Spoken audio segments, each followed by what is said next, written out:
we? Oh my gosh, we're at a sermon. So who's going to come up and do that? Actually, I do want to thank you. Thank you for letting me come and be with you this morning. It means more than you know to be invited to a community and get to practice my art and my calling. So it means the world to me that you have me here in your community today. And I am engaged and probably a little too attached, but we're all a work in progress.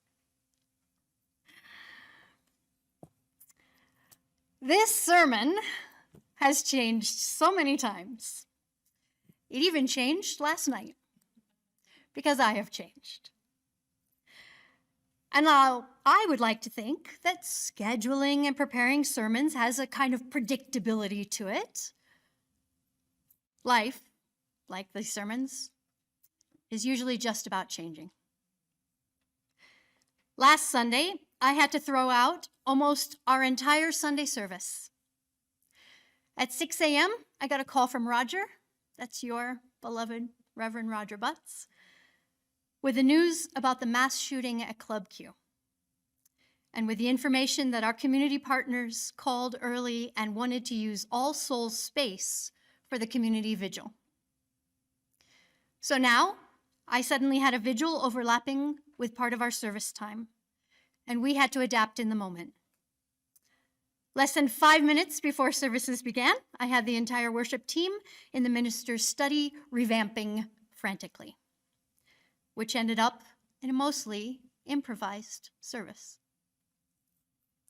Meanwhile, I was getting inundated with requests and questions and information for things they needed for the vigil. The morning was filled with coordination with the governor's office, collaboration with multiple community partners about speakers and speaker order. We needed to talk about music and candles and doing media interviews. There were members of our community in desperate need of some pastoral presence. I had to discuss security with the Colorado Springs Police Department and speak to the Colorado College safety team about providing one of their parking structures for the vigil. I have heard reports that nearly 1,000 people showed up. As more and more people arrived, we once again changed the plan, promising to cycle people through the church and ending the day having done 3 separate vigils to accommodate everybody. It was a lesson in adaptability and change. But there can be no more stark reminder of change than what had happened the night before. Loved ones murdered, and beloved community hurting, scared, and angry. These are the moments that change us. Or do they? I am very fortunate in that I get to spend a great deal of time with a toddler. And last night, while attending some festivities downtown, one of her brothers snatched away her light-up wand. I do not know if you have ever seen a toddler when they are livid, but it is a holy rage. In a world where we have to distinguish which mass shooting from last weekend we are actually speaking about, how do we maintain our holy rage? How do we manage in a world that has already moved on from the pandemic that has killed more than 6.5 million people? How would we function if we did not have our coping mechanisms that allow us to disconnect and numb occasionally in a world that is facing ecological devastation? Change is constant, but sometimes it feels like a tsunami. And change, well, it comes with conflict. And many Unitarian Universalists are pretty conflict averse. But we need to stop avoiding conflict, the good trouble kind of conflict, the covenantal kind of conflict. Because those who confront us in anger are really seeking acknowledgement for recognition of their inherent worth and dignity. We see our American culture responding to anger through ignoring, avoiding, blaming, condemning. How do we look past the behavior to the needs underneath? I see two different kinds of anger. One from a group that has faced massive, systemic discrimination, violence, and even genocide. And those who are loath to face their complicity.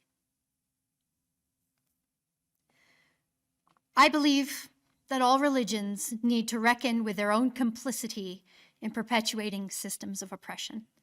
I think you could actually already make the argument that religion is the foundation of some systemic oppression.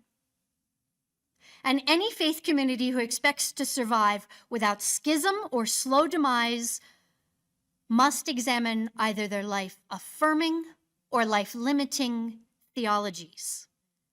More specifically, their interpretation of theologies. In short, we need to change. And I'm not alone in this belief.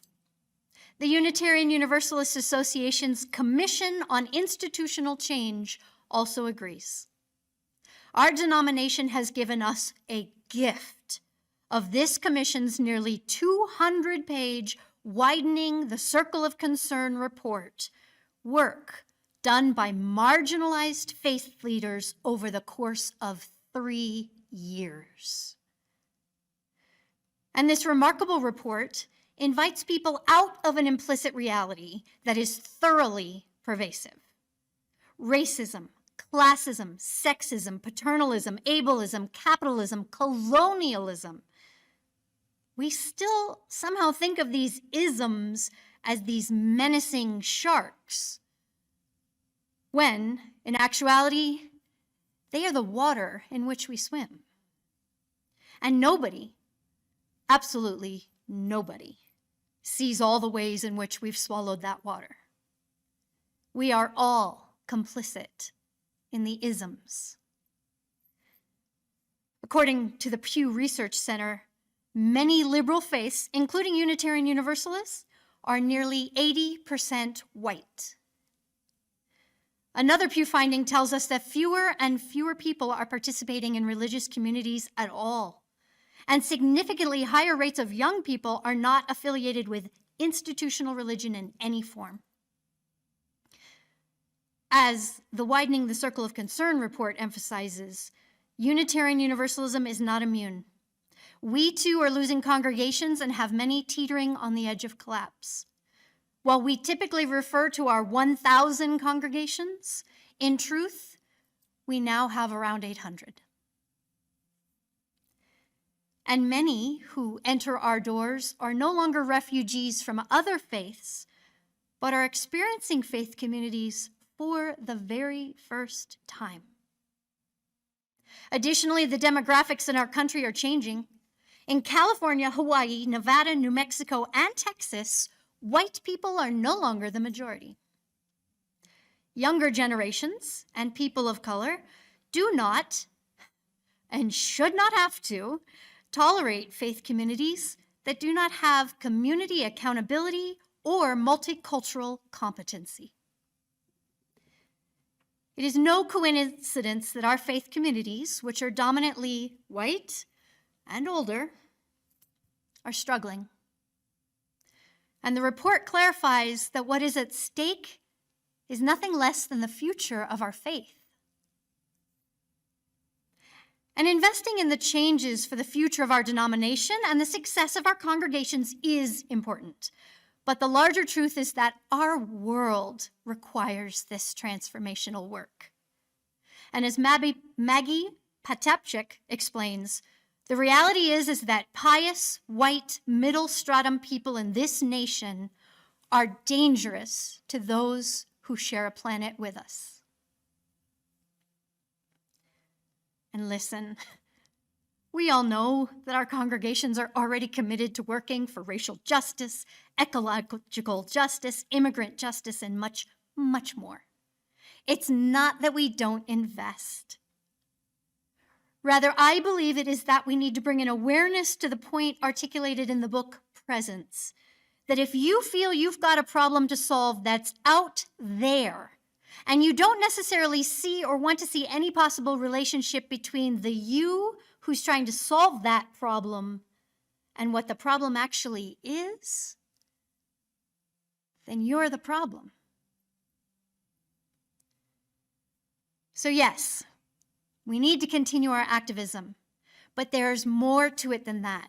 This work is not just a matter of denouncing the Proud Boys, going to a Black Lives Matter march, attending Pride, and calling it a day. As people of faith, it is essential that we do the work of following the dots of the impact of systemic oppression to our own personal complicity and that in our religious home, beginning with our theology. One of our most harmful and life-limiting theological foundations is our focus on hyper-individualism. Our first principle states that we share in the belief of the inherent worth and dignity of all beings. And yet, rather than lean into the expansive nature of this principle, it is often used to keep the focus of our faith on individual spiritual growth. The report explains that this centering of the individual decenters communal as the locus of theological exploration, and the unintended consequence has been an atomized individualism in the search for truth and meaning without accountability in community. Perhaps Dr. Iliff Ortega says it best. If we believe in collective salvation, we must also believe in collective sacrifice. Listen, this challenge is not exclusive for Unitarian Universalists. It's part of the inheritance we carry from our Protestant roots. In the book La Vida Sacra, it expounds that the reason the Americans find it difficult to understand the idea of the common good is due to the Protestant imagination, which stresses the sacredness of individual conscience and an understanding of the self as autonomous. We need to make the changes that help us shift away from the myth of autonomy. Individualism cannot be the end point. Rather, it is merely the starting point for interconnecting. And as a faith with no centralized dogma, we can fall victim to treating religious beliefs as a mere buffet of items which we are able to pick and choose at our convenience. But Burns and Parkhurst explain that theology, whatever else it might connote, is about the structures and meaning that shelter and shape our way of living. It is not only a private matter of personal belief without any history or community. Now we can stay at this spiritual buffet and eat way too much of too few options and never really feel full. Or we can change.